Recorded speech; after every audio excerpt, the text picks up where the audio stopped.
Je suis le bon berger qui donne sa vie pour ses brebis.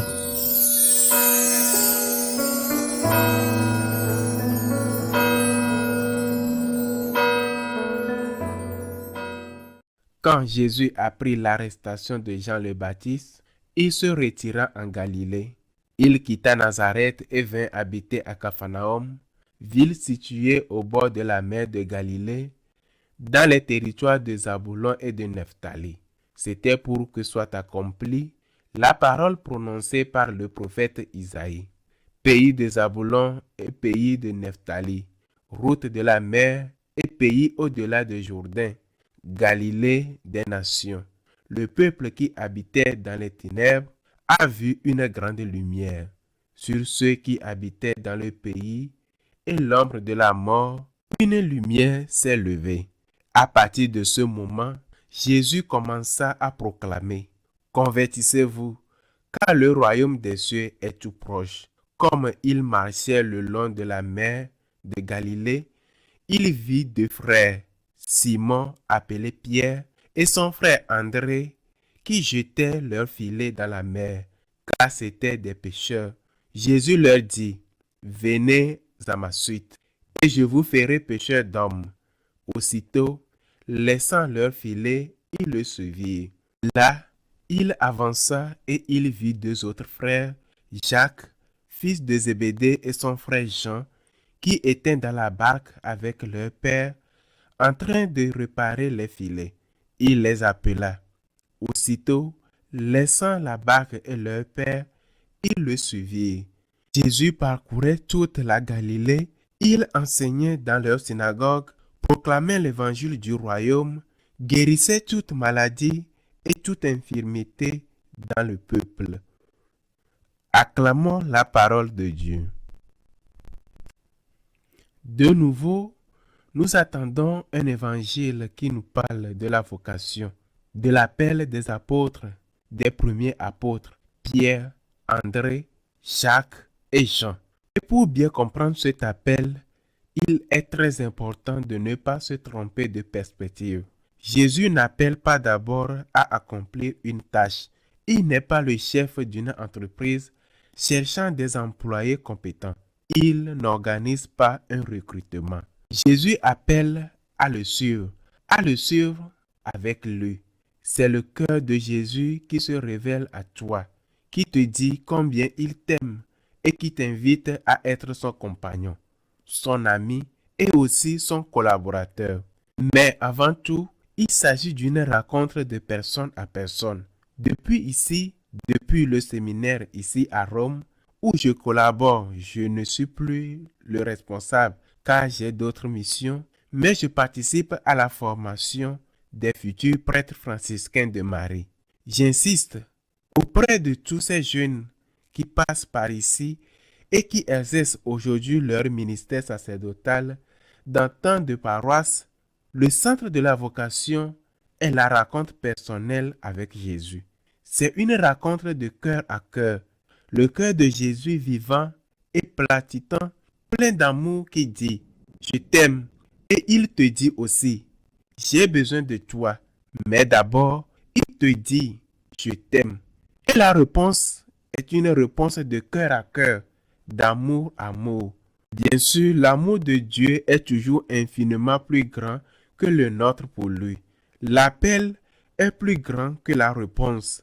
Mais dans notre cœur, t'allumes cette étincelle d'amour et tu comprends que, peu à peu, ou parfois de manière soudaine, toi aussi tu commences à tomber amoureux. Et c'est cet amour que tu ressens face à l'amour qui t'est donné, qui te conduit à le suivre, à le dire « Je veux vivre avec toi ». Car lorsque cette flamme d'amour vive, expression de Sainte Thérèse, lorsqu'elle s'embrase enfin dans ton cœur, tu commences à sentir que ton cœur vit, qu'il bat, que ce qu'il y avait avant était bien, mais que ce n'était pas comme cela, que ce qui donnait du sens à ta vie auparavant n'était pas cette plénitude de sens que tu commences maintenant à expérimenter. Et j'insiste sur ce point, car il est très important. Cela est antérieur à la mission à accomplir. Le Seigneur dit, viens avec moi. Je ferai de toi un pêcheur d'hommes. J'ai une tâche à te confier très importante, nécessaire, la plus importante et la plus urgente. Être pêcheur d'hommes, sauver des âmes, collaborateur de ceux qui souffrent. Mais la première chose que je veux te dire, nous dit le Seigneur, c'est que tu n'es pas pour moi un moyen. Tu n'es pas un instrument. Tu n'es pas quelqu'un qui n'existe qu'en fonction des autres. Je veux en sauver 1000, mais toi, tu ne m'importes pas. Non, ce n'est pas ainsi. Le Seigneur nous dit, il me dit, je veux te sauver toi. Je veux donner un sens à ta vie. Je veux faire battre ton cœur à l'unisson du mien. J'ai mis de l'amour là où il n'y avait pas, et je veux trouver de l'amour. Et je veux que cette flamme d'amour vive s'embrasse, ce feu se prolonge à d'autres cœurs, afin que eux aussi me connaissent, qu'ils m'aiment, qu'ils soient sauvés, qu'ils se convertissent. Une fois encore, je lance une invitation à ces jeunes qui peut-être ne trouvent pas pleinement le sens de leur vie. Ils cherchent, mais dont ce qu'ils trouvent ne les comble pas. Il y a des vocations qui naissent dans l'enfance. La mienne, par exemple, a commencé à 10 ans. Des vocations où la flamme s'est allumée très tôt. En ce moment, par exemple, dans le postulat que nous avons en Uruguay, il y a 2 jeunes qui viennent d'avoir 18 ans et un autre qui attend d'atteindre cet âge pour rentrer. C'est merveilleux. Mais nous avons aussi des vocations de personnes de plus de 30 ans. Car parfois cette flamme, comme la semence tombée sur la pierre ou parmi les ronces, reste étouffée. Elle tente de germer, mais on ne la laisse pas faire. Les intérêts, la sexualité, les plaisirs de la vie, dit le Seigneur, l'étouffent. Mais bien souvent, ces plaisirs, ces intérêts révèlent aussi leurs limites et leurs manques. Et alors la flamme commence à jaillir avec force et la semence commence à germer. Quoi sert-il de gagner le monde entier si l'on ne se sent pas heureux? Et encore, faut-il l'avoir réellement gagné? C'est pourquoi, que tu sois adolescent, jeune ou déjà moins jeune, je ne dis pas âgé, mais dans les trentaines et que tu aies vécu peut-être ou toujours pas dans la meilleure manière, mais que tu sens qu'il te manque quelque chose, regarde le cœur de Jésus. C'est ce cœur palliant et rempli d'amour qui s'adresse à toi et te dit, viens avec moi, sois mon compagnon. Laisse-moi te sauver, laisse-moi retirer les épines que la vie ou que toi-même tu as placées dans ton cœur. Laisse-moi donner un sens à ta vie, te dit le cœur sacré. Laisse-moi t'aider et ensuite aide-moi à aider les autres.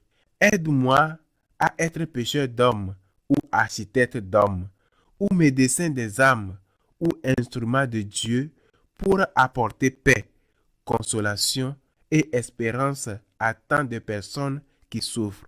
Écoute le cœur sacré de Jésus qui te dit, comme à Pierre et André, à Jacques et à Jean, viens avec moi, compagnon. Viens avec moi, viens avec moi. Comme saint Augustin, qui fut un jeune homme à la vie tumultueuse, père d'enfants hors mariage par exemple, après tant de recherches, s'exprime dans ses confessions en disant, tu nous as fait pour toi, Seigneur, et notre cœur est sans repos tant qu'il ne demeure en toi. Écoute le cœur sacré, écoute cette flamme d'amour vive qui veut donner un sens à ta vie et qui a besoin de toi pour donner un sens à la vie des autres. Ainsi soit-il.